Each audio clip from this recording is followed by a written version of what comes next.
So one of the things you said there about how you get to the end goal. I was talking about it earlier as well. When you've got your points in the course, your major milestones that you want to hit.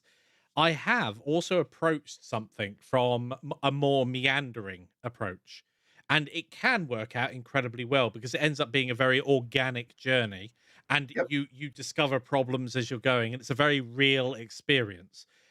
However, you've got to be very aware that if you end up going down dead ends, you're going to cause you and your students at some point a load of issues. Some dead ends are absolutely fine, especially if they're Also very signposted. easy to miss something crucial. Yeah, I mean, Yeah, it's it, very easy to not teach something fine. I'm getting some lag here, so that's why I keep talking yeah, over you. I'm sorry. yeah. The Um, As you start going down those dead ends, you essentially, if they're not signposted dead ends, hold on a minute, we're going to experiment here. Let's save our file and see if this works. Okay, it didn't work in this case, but it's a useful tool to learn.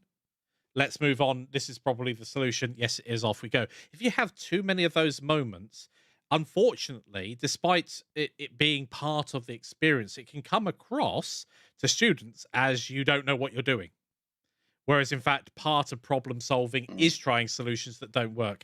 I think a course that doesn't have or any even problems. because I remember this happened once too many times in one of my courses, Yeah, and students were getting really frustrated. If this isn't the solution, why are you teaching it to me? mm, And I get that. yeah, Sometimes there is value in saying, "Oh, we've made a mistake. Let's go back and fix it." But yeah, sometimes too many of those back to back just feel like I'm trolling you. yeah. Oh, let's not do that. Let's do this. Yeah, it's a very balanced approach that you have to take when it comes to that. And I've had lots of feedback about mistakes and making. I think I've hit the right balance between oops and a lot of mine are planned. So it's a very easy get out. Hmm. Um, but they're only planned because as you're I running mean, through, it you make that also helps mistake. to have the fully finished prototype before you go in, and then Yeah. make notes in your code as to where the mistake was, why you've had to write it this way, um, the little gotchas that can get you, so that then when you're teaching it, you can see them. And there were a couple of times where I deliberately made mistakes, or at least signpost mistakes. A great example of this was in Godot Getaway, Yeah. where because we talked about shall we go through the mistake and let them make it too, and then go back and rewrite it. And you pointed out they're not going to enjoy that journey.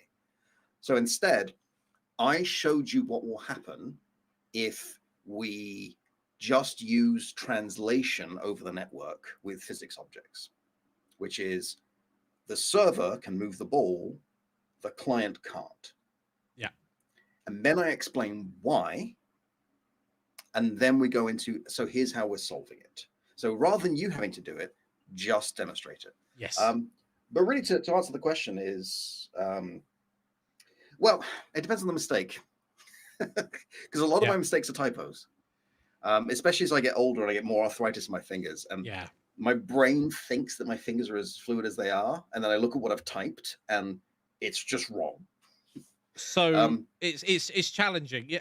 In terms of mistakes, there are two classes of mistakes. There might be more. I'm gonna nail it down now at two, and then get and say that the third one is so that there's a mistake where you go and make a verbal or screen error or a typo, and those can just be edited out. Those they serve no value. They serve no learning value. And then there's the mistakes where or comedic value, which yeah, there is reason to yeah, put into a course. I'm human. I'm going to make mistakes. Here you go. But then I'm there's going the to other keep you mistake. engaged by being real. Yeah, Like, yeah, it totally. But then you get the other type of mistake, which is okay. So we started this journey, and this has happened. How do we solve this particular problem? Whether or not you've accidentally turned on a great one is so. I think Shift and Z is X-ray mode. It's right next to yeah. Control and Z. So some people accidentally have hit Shift at the same time, and then everything's all like wireframe. I mean, Or you that's a think you've great pressed learning G and then experience. you press Z and everything vanishes. H, Like, yeah. If you press H next to G, it's like where's all my stuff gone? And if you've done yep. this, you just need to press. Um, Yeah, Sometimes I will be recording and it just doesn't work. And it worked fine in the prototype, but it's just not working. And it will take me half an hour to figure it out. And I'll sorry. Yeah, realize I've just put like the wrong variable in or something like that. Yeah. But in those cases, I will either redo the video from scratch or just cut that half an hour, because I mean, depending on where the mistake was, Yeah. or I might go, Jan from the future here, I've just realized I did this, and I Yeah. might go back and edit. There's a mistake coming, just to let you know, because it's important to know what the mistake is, Yes. but it's also important not to watch me going, oh, why, for half an hour, like. And you know, sometimes that's one of the great things about the live stream. So there won't be a stream next week. I'm actually away. But then the week after, Jan's going to be doing a Godot stream, and then I'll be doing a Blender stream the week after that. Yep. They're all scheduled in already, so they should be on the channel, which is great. But one of the things, if you want to see us be real, join in one of those streams. My texture one last week, where I was like, is this the way that I remember? When you've not touched part of a program in a while, you're like, yeah, sure. I mean, it's a great learning opportunity for me as it is anybody else. Yep. But it's one of those things. It's real, and suddenly something doesn't work, and you get to see the same frustrations that you have yourself when you're trying to use a bit of software. I'm going to make this the last question because I've got to go in 4 minutes. BB Game Dev. By the way, I've never asked why Godot or Godot or Godot. I got into Godot the pretty traditional way. I was watching a video on YouTube called I Think I'm a Bunny, in which a 7-year-old girl is being serenaded by a puppet monster who goes, you know what? I think I'm a bunny. You're not a bunny. I think I'm a bunny. You're not a bunny. I think I'm a bunny. I think I'm a bunny. I think I'm a bunny. No, you're not. I think I'm a bunny. Please stop saying that. And it just made me laugh and laugh and laugh. And at the end of the video, I'm sampling that, by the way. Yep, great. At the end of the video, the YouTube algorithm said, you might enjoy this video about Godot by someone called Happy Cat. And, you know, I come from a drama background. Waiting for Godot is one of my favorite plays. I like Godot. Mm-hmm. I like being happy. I like cats. Yeah. Let's watch it. And it turned out to be about a game engine I'd never heard of. So then I thought, I wonder if I can make a video game having no coding experience about a purple bunny. Yeah. So I did a little bit of searching, and I found some videos by someone called Heartbeast. I'm kidding. I remember his name. Ben Anderson is a great guy. You should definitely check out his stuff.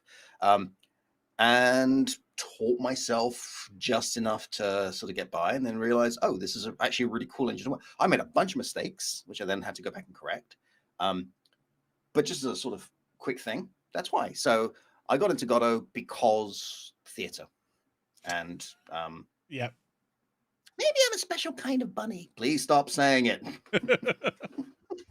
But yeah, that's an absolutely awesome origin story for the. And it's a great song, and you should definitely watch it. We should do something with a bunny in it in the new course. Excellent. Yeah, no one expects that answer. As to why I stick with Godot, I had actually tried Unity in the past, and it just didn't click.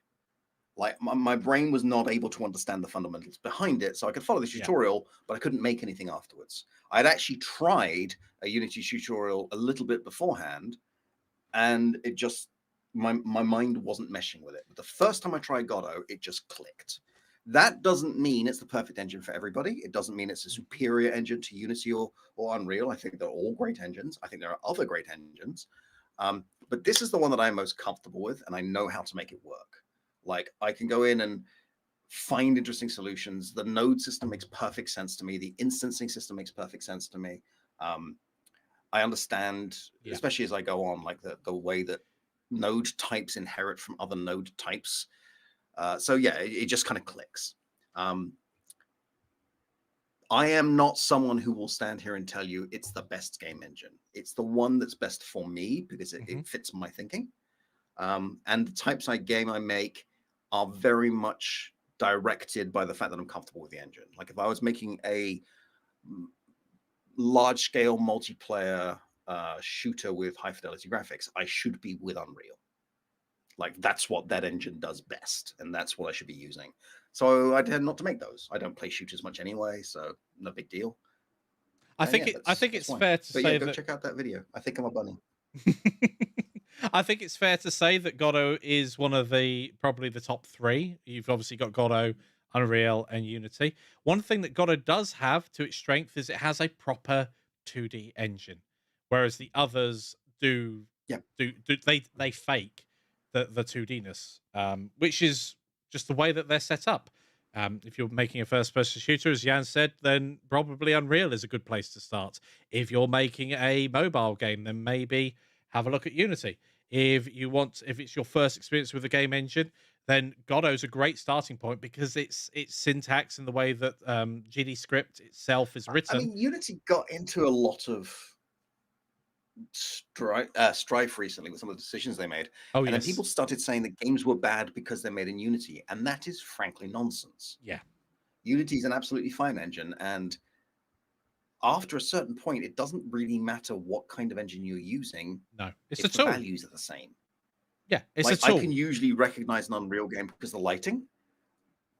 Yeah. Yeah. Yeah, ultimately, all of these bits of software, Blender's an absolutely phenomenal tool.